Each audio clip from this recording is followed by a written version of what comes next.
since we are grading the first quarters of all of our teams, I have to say the A's don't get a grade. Uh, they are choosing not to be a Major League Baseball team, so they've essentially dropped out of school. So they don't get any grades when you're not in school. So they just don't get a grade. It's not an incomplete or anything like that. They're just ungraded because they're not even a Major League Baseball team right They do not have double-digit wins yet. now. No, they are averaging. I think they said, shoot, I forgot the stat now, but it's like 2,000 people at a game right now. So it is a sad state of affairs. The only news I want to share is the only interesting thing about the A's is their pending move or potential move to Las Vegas has a little more news as of yesterday. The reports came that there is a now sealed down agreement Whoa! between Bally Corp and the Oakland A's, or the Athletics, as the city is now not going to be Oakland. Uh, that contrasts with the binding agreement that we spoke of 2 weeks ago. Now it is a sealed down agreement, which is another weird way to put it. That's the way ESPN decided to phrase it. It is a little different. This is actually a real deal. Mainly, it's different because Bally, the owners of the property, have made this announcement. It's not the A's talking about it. So I would say the owner of the Tropicana, the same deal we mentioned last time, the still a $1.5 billion stadium. It is now 395 million of taxpayer money that the Athletics are asking for to complete this stadium. One difference I saw was that it's down to only 30,000 seats, which is Oh my seems God. absurdly small. That's smaller than some probably minor league Well, fields. minor league parks probably max out about 15,000, I'm but it's joking. it's close for sure. But yeah, I thought 35,000 sounded a little bit small, but now that it's only 30,000, it's kind of jarring. But I think finally this is the real deal, mainly just because the owners of the property are announcing it. So it will be on the location of the Tropicana Casino, which you said was a really interesting location for a ballpark, as you are far Yeah. more familiar with Las Vegas than I am, since I've never been there. But I guess this means it's a real deal. Finally, we can say that the A's will be moving. Apparently, they want to break ground on this stadium next year, but it would not be ready until 2027. The A's have a lease in the Oakland Coliseum that lasts through 2024. So they're going to have to figure out a place to play in 25 and 26. That most likely is going to be the Las Vegas ballpark where AAA Aviators play. They also happen to be the A's AAA affiliate. So there's some synergy there. I think they're going to be able to figure it out. That stadium, I believe, it does hold 15,000, and it is state of the art. It was rebuilt, a brand new stadium. I actually did an RFP for the company I used to work for to get the catering side of that. I think that was in 2017 when they were building that. So Okay.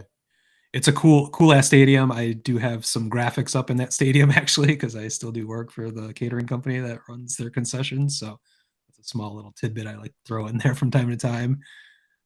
The Aviators, they're named after, of course, Howard Hughes, the great aviator, and I forget what the connection is between them, but it's kind of a weird logo if you ask me. But I think they're going to be sharing their ballpark with the A's, and it'll be interesting to see which team actually draws more fans throughout those 2 seasons. The Oakland A's, they're like I said, they're just not even a Major League Baseball team right now. What they put on the field is not worthy of a Major League logo. So this is it feels kind of like a final chapter, but there's a long ways to go. The Nevada legislature has to approve this $395 million part of this financing to get that money from the taxpayers. I believe that is coming to a vote as of next week. And since that is coming up so soon, makes me think those votes have been secured. That is, I don't think that should be an issue, although this whole Right. process has been a clusterfuck. So I guess shouldn't be too surprised if that gets screwed up. But I think just just logically that they knew this part was coming. They're ready for the vote. It's not that they're you hear about a vote sometime in September that we have to wait for that. And that's a lot of what was going on with the Oakland negotiations. The city, we'd cross a milestone, but they'd be, months away from the next one just because no one was interested in getting a deal done for myriad reasons, clearly. But Right. so this I was kind of mocking everyone writing the obituary last week for the Oakland A's. This is starting to feel, even in my cynical, skeptical mind, this is starting to feel like a real done deal, a sealed down agreement, as ESPN would put it, as opposed to a I binding mean, agreement. I think my theory that Oakland is just going to get annexed by San Francisco and just be completely gone is right around the corner. Well, certainly from a sports franchise perspective, that is a fait accompli. That is Fait it. accompli! I mean, they've like we said a couple episodes ago, they've lost all three of their professional sports franchises in the last 5 years, with the Raiders, the Warriors, The and now the Raiders. A's, all leaving the interesting. I lived in Oakland. I lived in Emeryville, which is just north of Oakland, right across the Bay Bridge. So I'm very familiar with the East Bay. It is a very different area than San Francisco, even though it's just separated by a bay and a couple of bridges. It's a unique area for sure. I don't think they deserve to lose their teams. It just comes down to the politics of it. And I'm I guess I'm sad for my Oakland A's friends. Again, I'm able to view this a little bit dispassionately, as I'm in Michigan. I'm a distant fan. A's would be my third favorite team, just because my experience with them, and I've gone over that many times. Why I have some affinity for them. So them leaving for Vegas doesn't break my heart. I think but that's easy for me to say. I can't imagine what it would be like to lose my team. You kind of just joked about it during your White Sox segment, how they should move the franchise. I don't think that's what you really feel, but I think it would be the worst thing. I just can't imagine what I would do. I think the easy answer is, if I was in Oakland, you could try to root for the Las Vegas A's, but how could you not just be so bitter about how this all went down?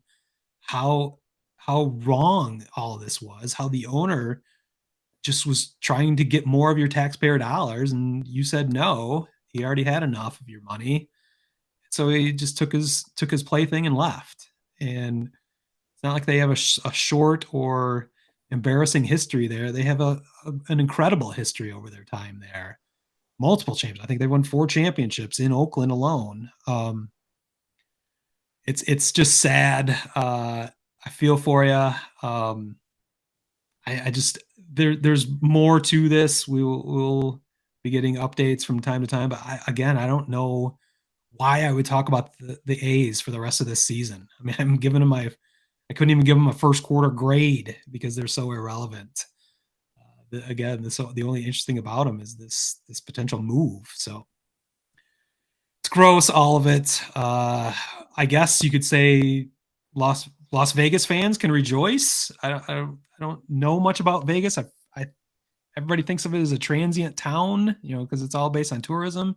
It is a large city. There's a large population, a growing population of people that live there. I'm not sure how many are baseball fans. I certainly hope that it works there. I hope to see 30,000 people filling that stadium. Doesn't seem like too tall of a task, but it's going to be odd, and it's going to be, I guess, interesting to see how things play out as we go forward.